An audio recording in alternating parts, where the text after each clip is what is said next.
afternoon, everybody. It's Jim. It's Amadeus, and we are here, and we have plenty to talk about. Amadeus, you were Nostradamus a little earlier this. I guess it was about 2 weeks ago when we started talking about the NHL playoffs, and you had mentioned that whoever lost that Toronto and Boston series, the coach was likely to go, and you were right, my friend. Yeah, it's been a long time coming for the Leafs. I mean, he's been there, 5 seasons? He's made it past the first round once. I mean, there's a good enough group of players on that team to have success. So something needed to change. So sure enough, today Sheldon Keefe out as the Leafs head coach. We'll see who's on their short list. I really haven't looked into it yet, but we'll keep tabs on that, who the next Leaf coach might be. And you know what? My statement still holds true for Boston. I don't know if Jim Montgomery is the guy. And, I mentioned it a few days ago too, how Florida has them right where they want them. This Boston team, when they play with a lead, they seem to get complacent. And sure enough, you go win game 1 on the road, you expel your demons from last season, and then you get your ass whooped 6-1 in game 2. So this is what I mean. I wouldn't be shocked if Florida, especially if Florida wins the next 3 straight games and kicks them out 4-1. I wouldn't be shocked if Jim Montgomery is next to go too, because I don't think he's the guy in Boston. And frankly, I don't think that roster is good enough to go deep in the playoffs. They need a complete overhaul. Well, you might be right on both counts whenever all's said and done coming up here. We talked when she was drafted about, Caitlin Clark and what could she do to the WNBA. Well, tonight in Indianapolis, the Fever will make have a preseason game, and Caitlin Clark will make her home debut. And right as of 2:10 Eastern time on Thursday, the Fever has sold 17,000 tickets to a building that holds 17,500. So I'm guessing that by game time tonight, which would be about 8 p.m. Eastern time, those other 500 tickets will probably be gone as well. So not bad for a preseason WNBA game. Yeah, 100%. Can I just say, 17,000 fans at any preseason game, whether it's men or women's, any sport is ridiculous to me. So the fact that, they're already filling the building, selling it out before the season's even started, I mean, that's nothing but good signs for Caitlin Clark and the Indiana Fever this year. It's funny because in some ways, she's got the Messi effect, that we're talking about in the pre-show. We're talking about they open it against Atlanta, right? When they open against Atlanta, that game down in Atlanta, that game is going to be, they open the third deck. The Hawks don't open the third deck sometimes. So it's going to be an interesting situation as the Caitlin Clark caravan goes through the WNBA.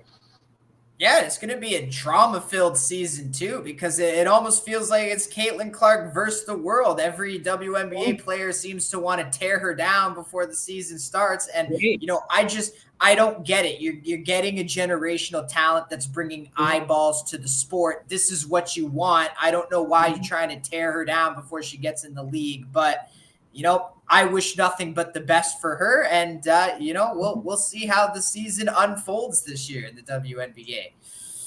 Yeah, it's you definitely don't want to if you've got the golden goose, if somebody shows up and that person is talented enough to bring eyeballs to your sport, you should be happy about it. It doesn't mean you don't want to beat that person. That doesn't mean you want them to win the title. It means that you acknowledge that, okay, Caitlin's, if people are tuning in to watch Caitlin, if people are coming to the arena to watch Caitlin and you have a great game against Caitlin, they're going to see you. So from a promotional standpoint, I don't see how this is a bad thing for anybody in the WNBA who's a player. Just shut up about, throwing shade on her. Go out and just, ball out on the night she plays. And guess what? People might like you. Yeah, and that's the thing. I think you said it best right there, right? Like just keep your mouth shut. Okay, don't tear her down before the season starts. Tear her down on the court. You think reality is going to hit her when she gets in the league, then show the fans. There's other great women in this league as well that are better than her. So, I don't understand. I know we do it in other sports, like with NFL quarterbacks and basketball players and stuff like that. But I think it's a little different there just because, the NFL is a, multi-billion-dollar business here. Quarterbacks are dime a dozen when they come out of thing. Like, it's very rare you get like a Patrick Mahomes or something. And even then, there's always people that want to tear him down. But this is different, I think, just because the WNBA is a league that it doesn't get a lot of eyeballs. And now it's, 17,000 fans at a preseason game. That's ridiculous. Like I said, in any sport, men or women, so a preseason game, 17,000 fans. Like I would be shocked if the Leafs brought it. They probably do. But if the Leafs brought in 17,000 for preseason, who wants to see them in the preseason, right? So it's great signs that the league is going to grow this year.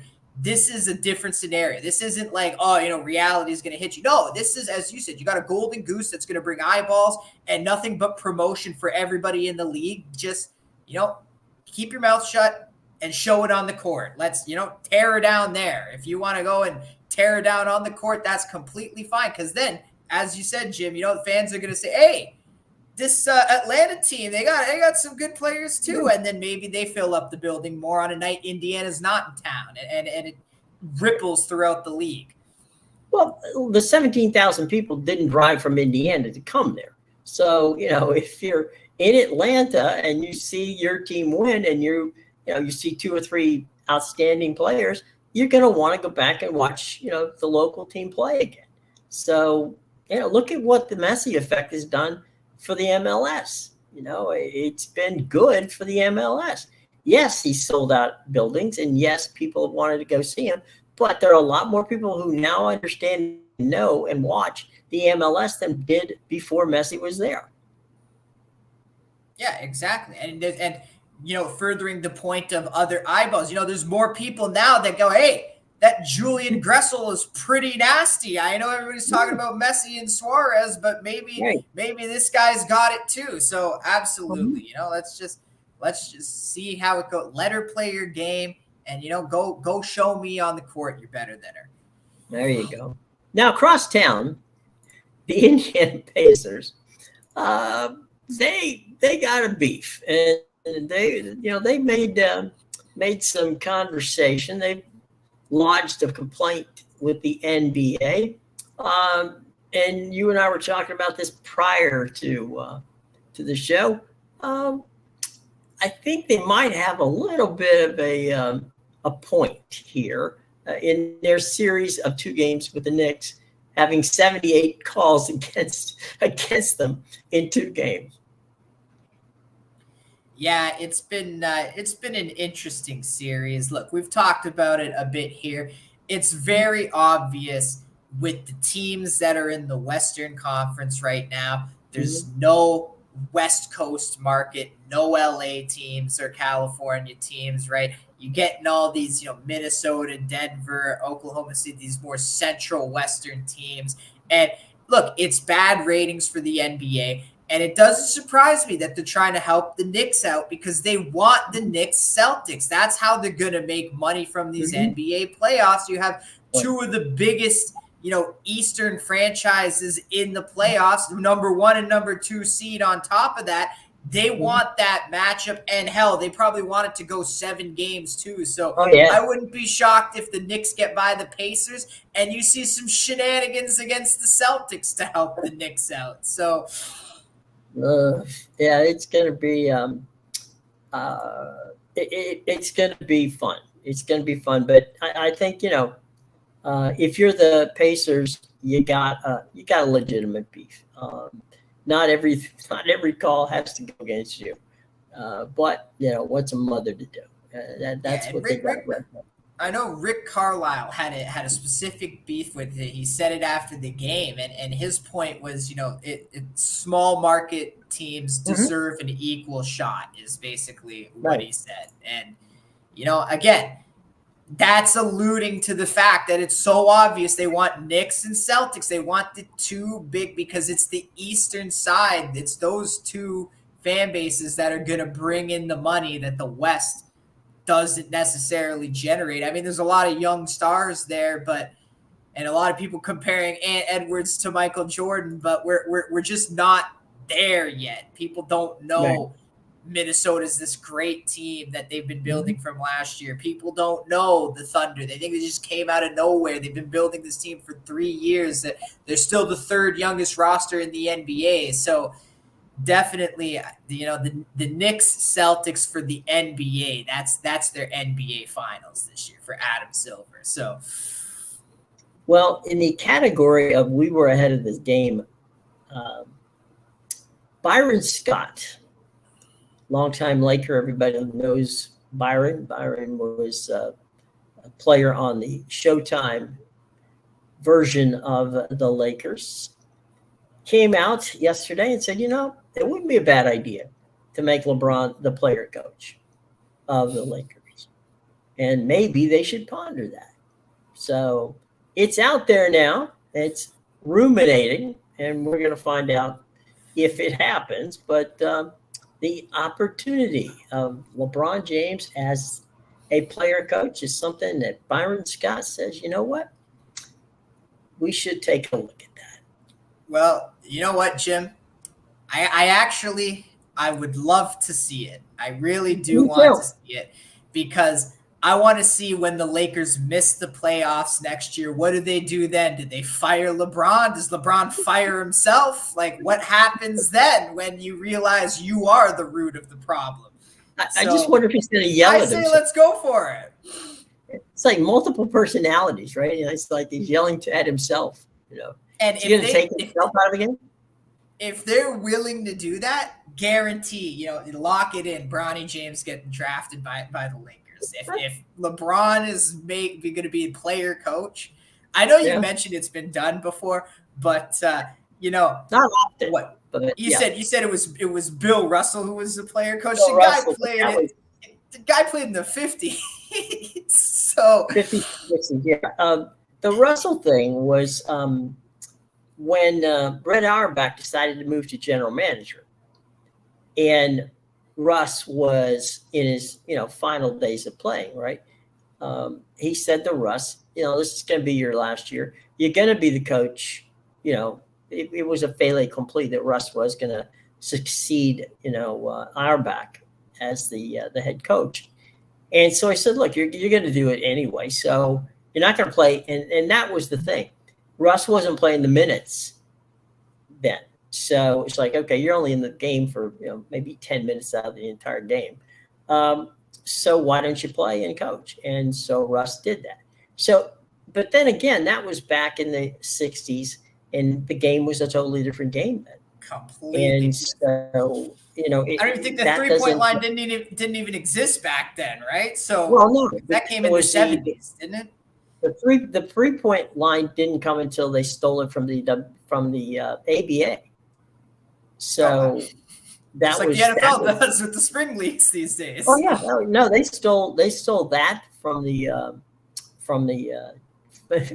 ABA.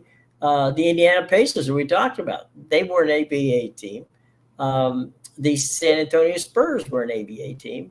The Nets were an ABA team. So they not only stole some teams, they stole some of the rules.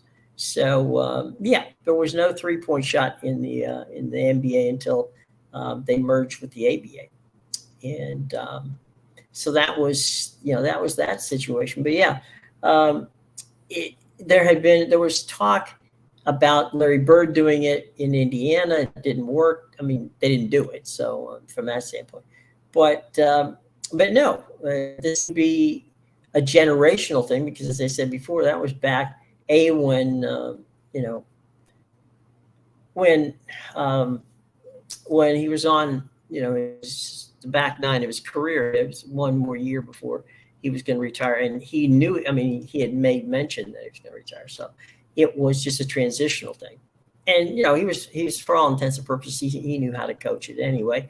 And he had Red Auerbach was sitting 3 rows behind him, so I don't think that was a problem from that standpoint. So, but LeBron as the player coach, I would not be surprised at this point, because Byron Scott is not a name and a person who just throws something out there and no one listens to it. I mean, he has ties to the organization, so that might be something we see. Yeah. Actually, I got a fun fact going back to the NBA stealing things. Yeah. I actually just made the connection today. I didn't even realize for the longest time, but the NBA, I figured out where they stole something else that they recently added to the game. And so I want you to and this is why I laugh. I laugh when I see this because they're so against promotion and relegation in the American soccer leagues. But it's no problem to go steal some rules from some soccer leagues. So I was handicapping the Mexican league, good old Liga MX. And for those of you who don't know out there, they're in their playoff right now. They just finished the regular season of the Clausura, which is the second half of the season, and now they're in the playoff system. And so basically the way the playoffs work, right? They have the seeding where it's 1 versus 8, 2 versus 7, right? And then you get 2 legs. And it's interesting how they do it, because it's actually the higher seed advances on if it's tied. There's no penalties or extra time or things like that. But tell me if this sounds a little familiar to you, Jim.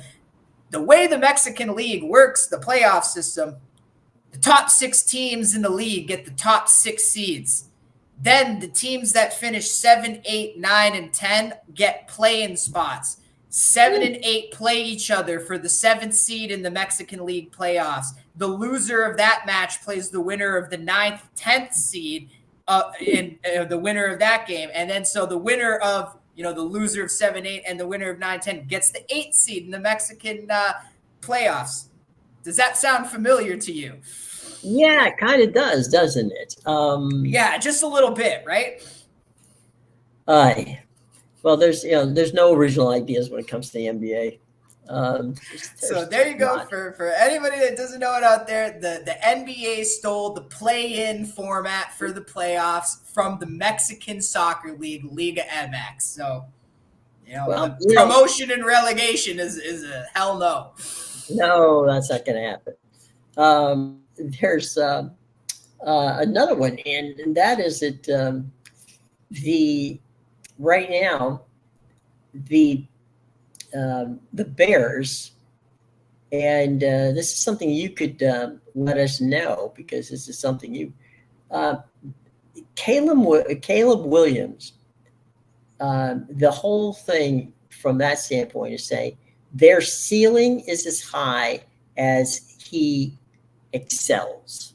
Well, that's about as obvious a statement as you can make. It's like saying, well, if he wins games, then the Bears should be in good shape. So that's where we are with. Has Caleb Williams moved the all-important wagering needle on the Bears?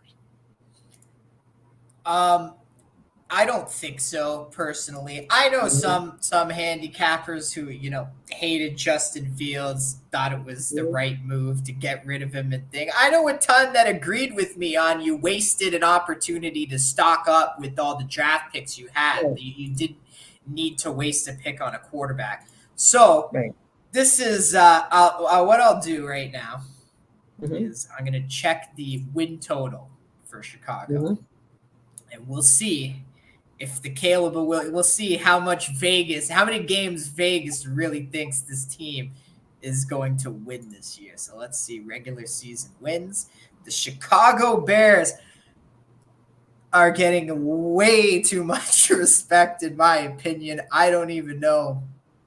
I don't even know how this is possible. Actually, I'm a bit stunned, Jim. Their win total. Do you want to take a guess on what the Chicago Bears win total is this year? 6. 8.5. No way.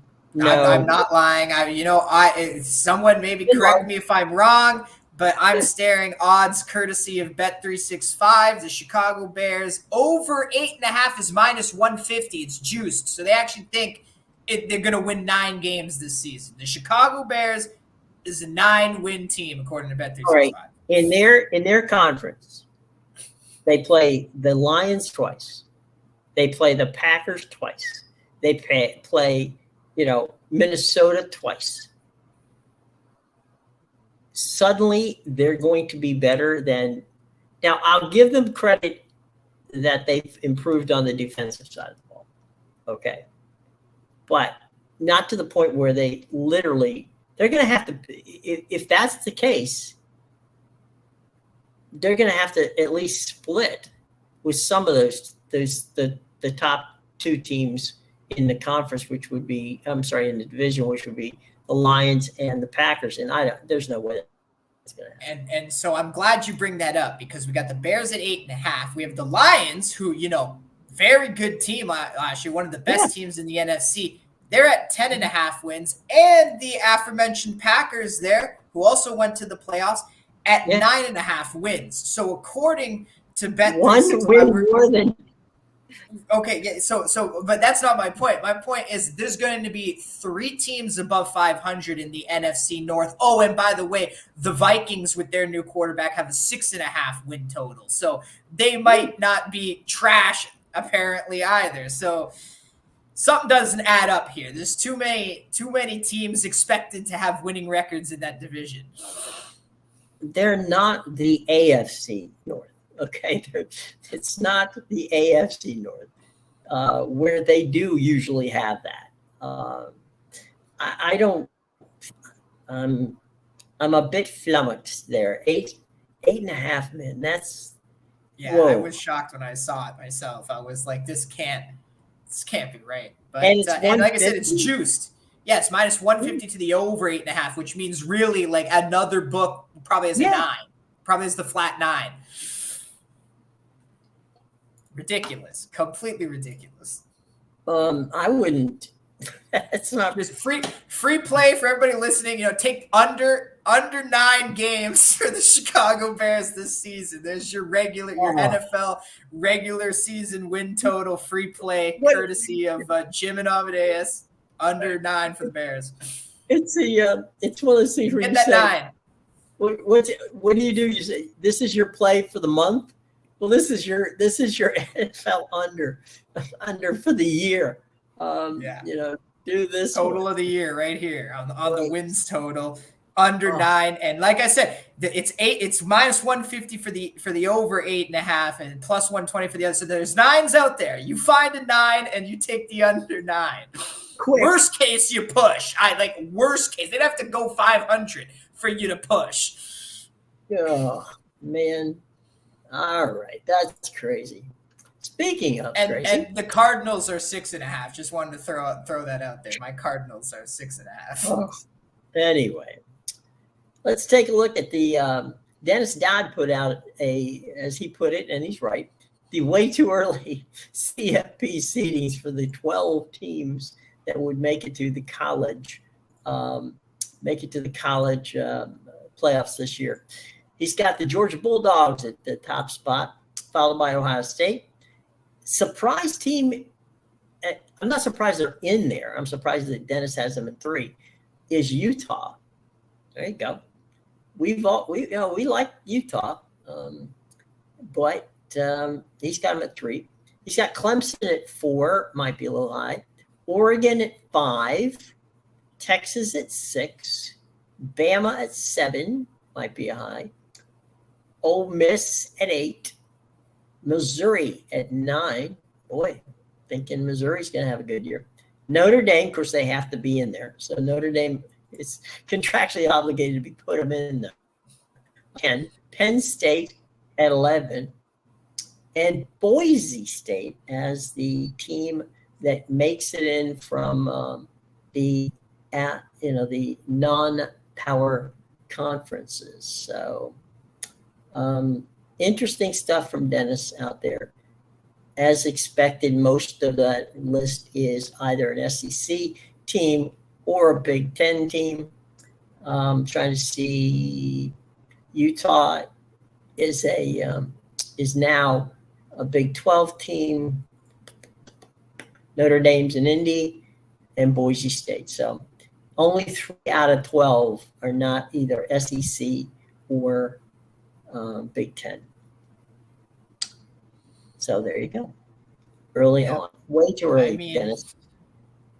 I mean,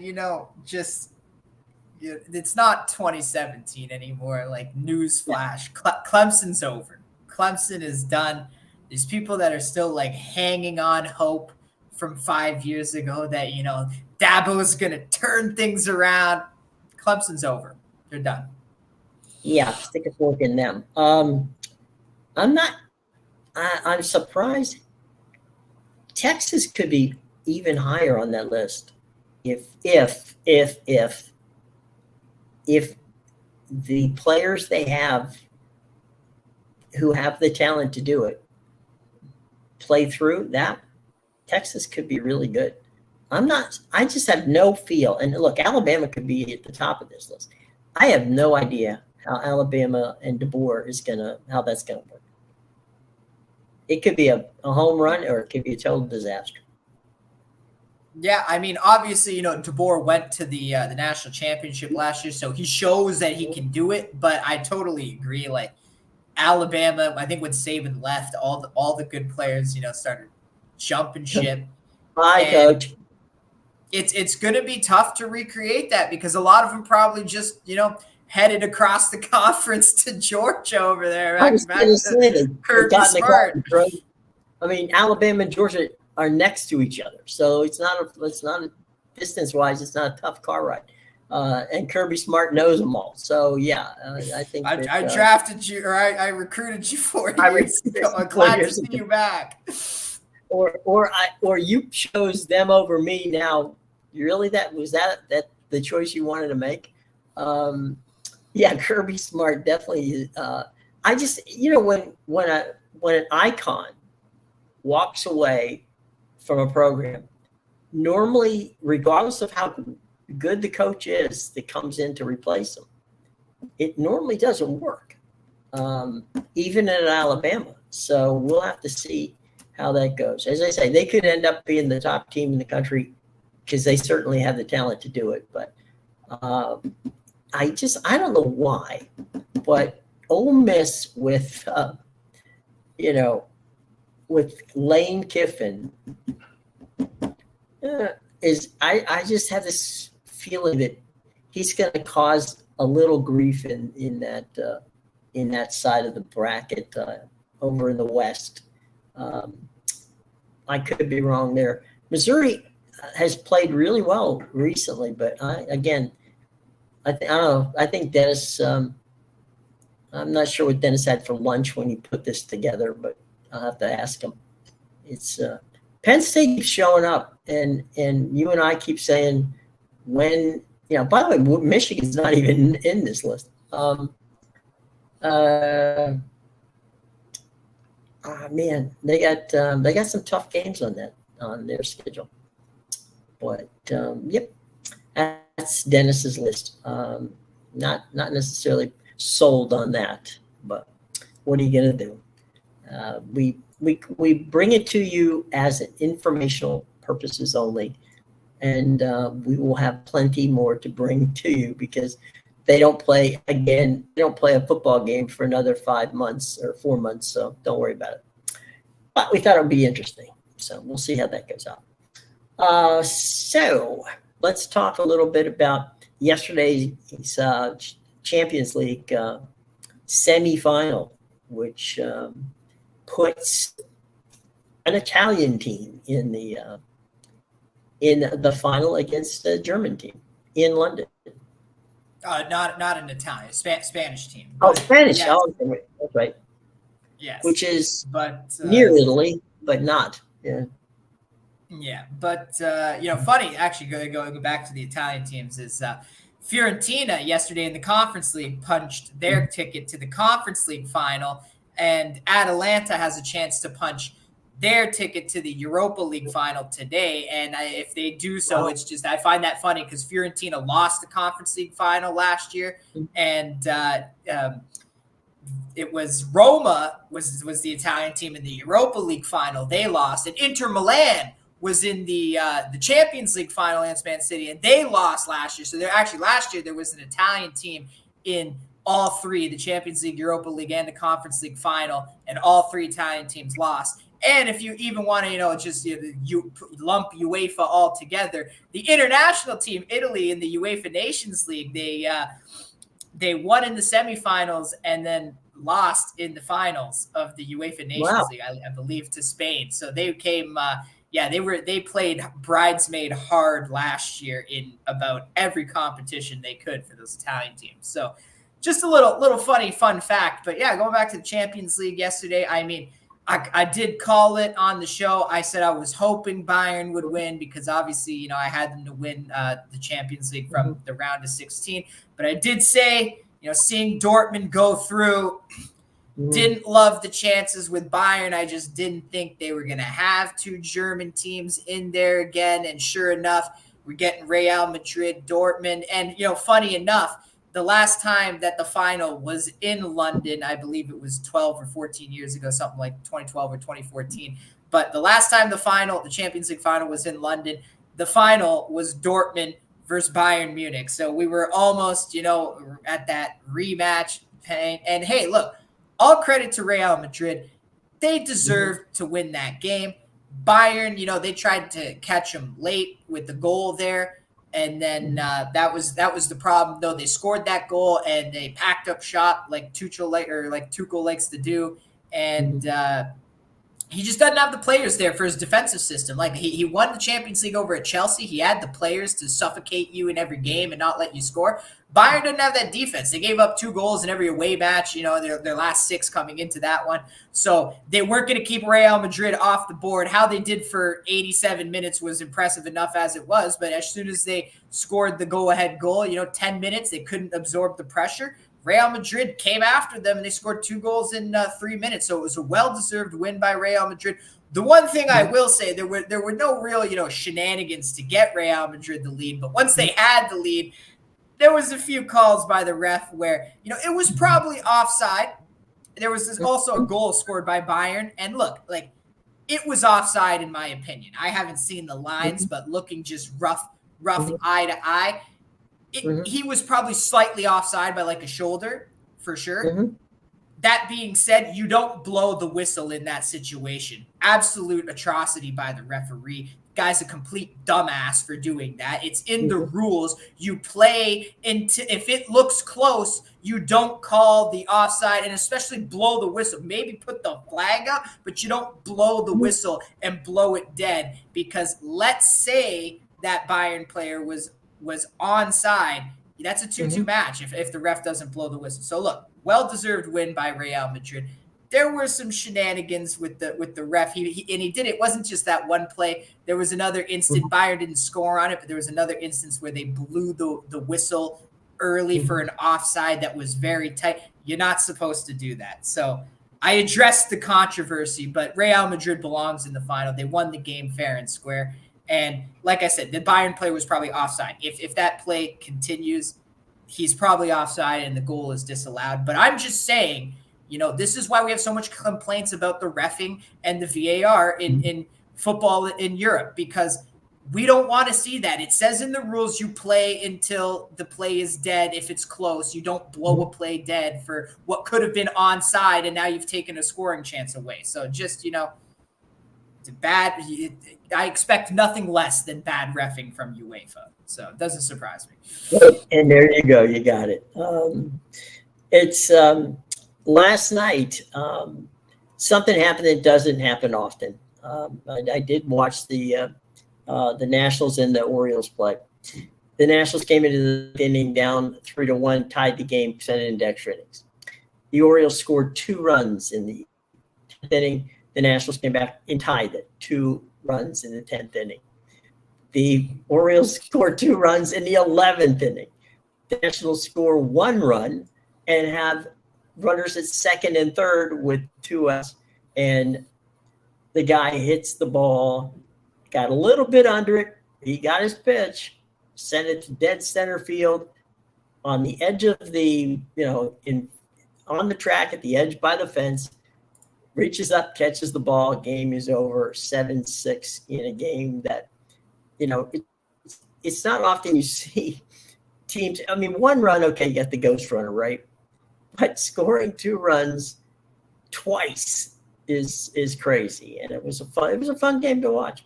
That one did not take the usual 2 hours and 19 minutes of the night before. That was closer to 3 hours, 11 minutes, but it was a fun game, so very entertaining. And what do we got going today with you right here on our picks that we've got down in the box below?